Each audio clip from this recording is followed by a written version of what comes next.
the only exercise every man over 50 needs each morning. Some of the health advice you followed for years wasn't wrong. It just wasn't built for the body you have now. Today, we're going to look at two pieces of standard advice that quietly work against men over 50 and the researched reality that replaces them. Point 1.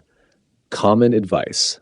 Just walk more. Walking is the most recommended form of exercise for adults of any age, and for good reason. It's accessible, it's low risk, and it supports cardiovascular health at every stage of life.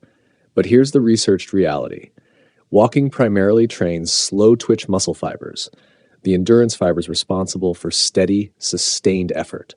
After 50, the fibers declining fastest are the fast twitch fibers, the ones responsible for quick, reactive strength, catching yourself on uneven ground, reacting to a car pulling out, recovering from a stumble before it becomes a fall.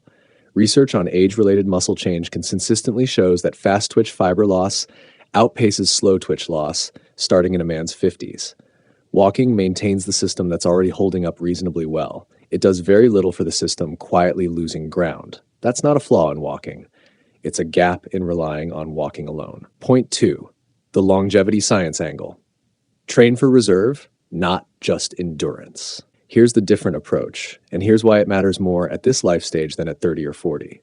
Longevity researchers increasingly focus on a concept called functional reserve, the buffer between what your body handles in an average day and what it can handle when something sudden happens. A missed step, a quick lunge to grab something falling, a fast walk to catch a closing door. That reserve narrows with age, largely independent of how much steady-state cardio you do. What rebuilds it is movement that combines balance, coordination, and quick muscular response. Brief, targeted work, not long-duration activity. This is why a 90-second balance and reach movement addresses something a 30-minute walk does not. It's not about total time moved. It's about which system gets challenged. Walking remains valuable. It just isn't a substitute for reserve training.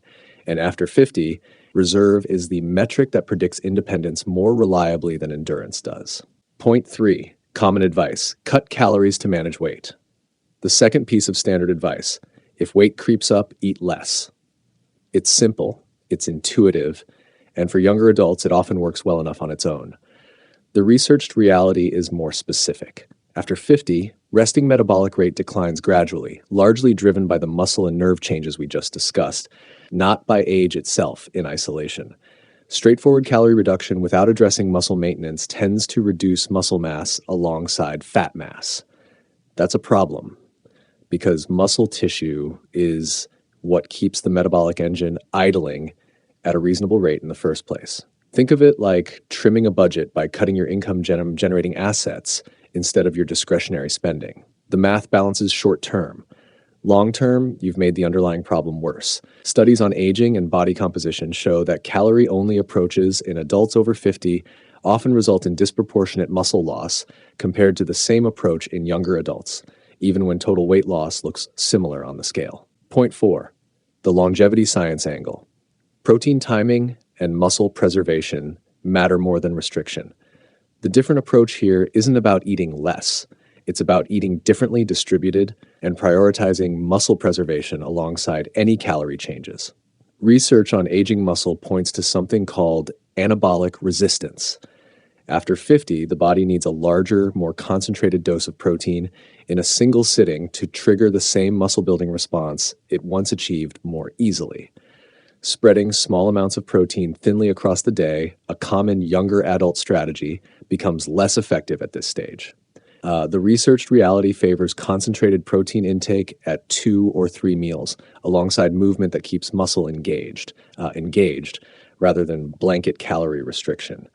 It's a shift from eat less to eat smarter for the tissue that's protecting your metabolism. That distinction matters more after 50 than it did before, because the cost of getting it wrong is the muscle you can't easily earn back. Point 5. Why this life stage changes the math. Here's the through line connecting both corrections. In your 30s and 40s, the body is forgiving. Skip reserve training, restrict calories carelessly. The systems compensate, and you rarely notice a cost. After 50, the margin for error narrows. The same generic advice that worked fine at 30 now quietly erodes the exact systems. Reactive strength, metabolic rate, functional reserve. that determine how independently and capably you move through the next several decades. This isn't a case for alarm, it's a case for precision. The researched reality isn't more complicated than the common advice. It's just more specific to where your biology actually is right now. Here's what matters. Walking supports endurance, but after 50, it's reserve-building movement, not more steady-state cardio that protects your reactive strength. And calorie cutting alone often costs you the muscle that's keeping your metabolism running, where concentrated protein and targeted movement protect it instead. If this gives you something useful, subscribe to Primespan after 50, and turn on the notification bell for another research-backed video on longevity science, vitality for healthy living. I'll see you there.